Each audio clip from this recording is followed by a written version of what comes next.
جیسا کہ آپ کو معلوم ہے چند دن پہلے ڈاکٹر ذاکر نائک صاحب دورے پہ آئے ہوئے تھے پاکستان میں، تو سوال و جواب چل رہے تھے۔ اچانک ایک لڑکی نے اس سے سوال کیا اور پھر اس نے کیا جواب دیا، پہلے آپ یہ ویڈیو سن لیں۔ میرا نام فاطمہ وحید ہے اور میں ایک فزیوتھراپسٹ ہوں۔ کیا نام بتایا آپ نے؟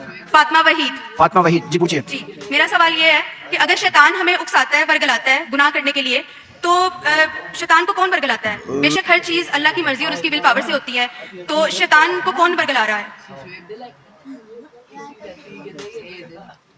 بہن کا سوال ہے کہ ہم کچھ غلط کام کرتے ہیں تو شیطان ہمیں بھڑکاتا ہے، لیکن شیطان کو کون بھڑکاتا ہے؟ آپ قرآن مجید میں پڑھیں گے تو کئی جگہ ذکر ہے ابلیس کے بارے میں، اور تقریباً 7 جگہ قرآن میں لکھا ہے کہ اللہ نے ابلیس سے فرمایا کہ آپ سجدہ کرو۔ اللہ نے فرمایا انجل سے، اللہ نے ملائکہ سے فرمایا کہ آپ سجدہ کرو، سب نے سجدہ کیا الا ابلیس۔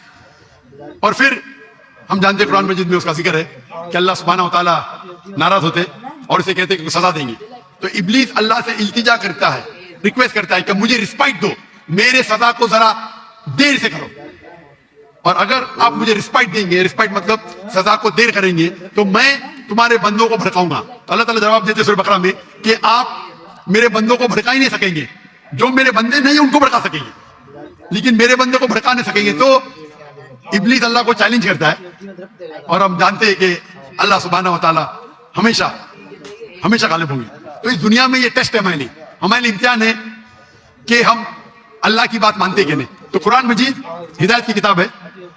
ہمارا سوال ہے کہ ابلیس کو کون بھڑکاتا ہے؟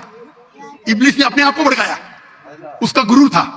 ابلیس حالانکہ اللہ کی بہت عبادت کرتا تھا، لیکن اس کو غرور تھا کہ انسان کو مٹی سے بنایا، میں نور سے ہوں، آنکھ سے، اور میں اور عظیم ہوں۔ تو کئی بار ہمارا جو غرور رہتا ہے، ایگو، وہ ہمیں جہنم میں لے کے جاتا ہے۔ تو یہ ابلیس کا ایگو ہے جو اسے بھڑکایا اور وہ اسے جہنم میں لے کے جائے گا۔ وہ اپنا آنسر کرتا ہے۔ یعنی جو سوال لڑکی پوچھ رہی ہے اس کا جواب بالکل نہیں دیا۔ میں نے تو پوری ویڈیو سنی، جواب کے انتظار میں تھا، ویڈیو ختم ہو گئی لیکن جواب کچھ بھی نہیں آیا۔ اس کی وجہ صرف یہی ہے، علم کو حاصل نہیں کیا، علم کو سیکھا نہیں ہے، نالج میں کمی ہے۔ علم کو پڑھنا الگ ہے، سیکھنا سمجھنا الگ ہے، کوئی استاد کا ہونا ضروری ہے۔ ہر فن میں، وہ فن دینی ہو یا دنیاوی ہو، کسی ماہر استاد کا ہونا ضروری ہے۔ لڑکی نے جو سوال کیا کہ بتائیے شیطان تو ہمیں اکساتا ہے غلط کام کرنے پر، تو شیطان کو کون اکساتا ہے غلط کام کرنے پر؟ شیطان کو کون اکساتا ہے، کون ابھارتا ہے کہ تو اس بندے کو جا کے غلط کام اس سے کروا؟ اب وہ بیچارہ اس سوال کے جواب صحیح نہیں دے پایا، رسپونڈ نہیں کر پایا اس لڑکی کو، حالانکہ اس کا آسان جواب یہی تھا کہ شیطان کے اندر اللہ رب العزت نے نفس رکھا ہے، وہ نفس جو ہے نا شیطان کو بھڑکاتا ہے، شیطان انسان کو بھڑکاتا ہے۔ یہ اس کا جواب تھا، اتنا جواب تھا آسان۔ وہ کیسے؟ نفس برائی کا ہی حکم دیتا ہے، سراسر نفس برائی ہے، کیونکہ قرآن کہتا ہے ان النفس لامارۃ بالسوء، نفس کے اندر سراسر برائی ہی ہے اور وہ برائی کا ہی حکم دیتا ہے۔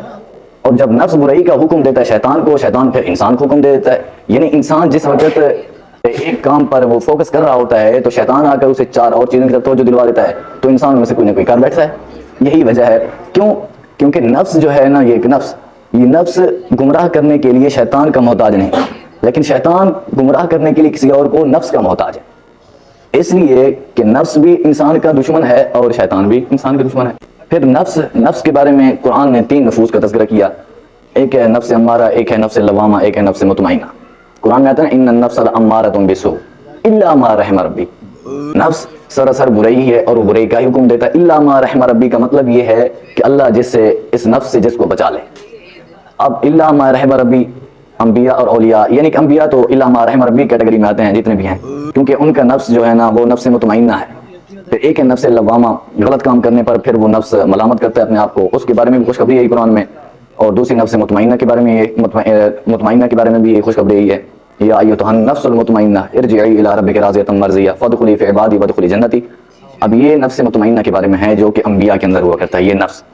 باقی جو نفس ہے وہ نفس سراسر گمراہی ہی ہے جو کہ عام انسانوں کے اندر ویسے عموماً پایا جاتا ہے۔ اب مختصر جواب کو سمجھیے، یعنی شیطان کو نفس بھڑکاتا ہے اور وہی شیطان پھر جو ہے نا انسان کو آ کے بھڑکاتا ہے. اس کا یہ جواب مختصر. اس نے جو اتنا سوال کو لمبا چوڑا کیا جواب نہ آنے کی وجہ سے, قرآن کا ترجمہ اس نے غلط کیا. اس کو یعنی کہ قرآن کے بارے میں بتایا نہیں کہ اللہ تعالیٰ فرماتے ہیں کہ جو میرے بندے ہوں گے تو ان کو نہیں بھڑکا سکے گا. قرآن میں یہ آیا ہے جو میرے بندے ہوں گے تو ان کو نہیں بھڑکا سکے گا, یعنی کہ یہ اس حضرت نے فرمایا. حالانکہ قرآن میں یہ نہیں ہے, یہاں بندوں کی نفی نہیں ہو رہی کہ جو میرے بندے ہوں گے تو ان کو نہیں بھڑکا سکے گا, باقی کس کے بندے جن کو تو بھڑکائے گا, بھائی وہ بھی تو خدا کے بندے ہیں. قرآن کا ترجمہ تشریح یوں بنتا ہے کہ جو میرے مخلص بندے ہوں گے تو ان کو نہیں بھڑکا سکے گا, جب میرے مخلص نہیں ہوں گے تو ان کو بھڑکائے گا. اب صرف اور صرف یہی ہے سیکھنا نہ سیکھنا, علم کو سیکھا نہیں توجہ سے. جب بندہ سیکھتا ہے کسی ماہر استاد کے سامنے بیٹھتا ہے تو اس کو سمجھ لگتی ہے کہ قرآن کیا کہنا چاہتا ہے, حدیث مبارکہ یہ کیا کہنے چاہتی ہے ہمیں.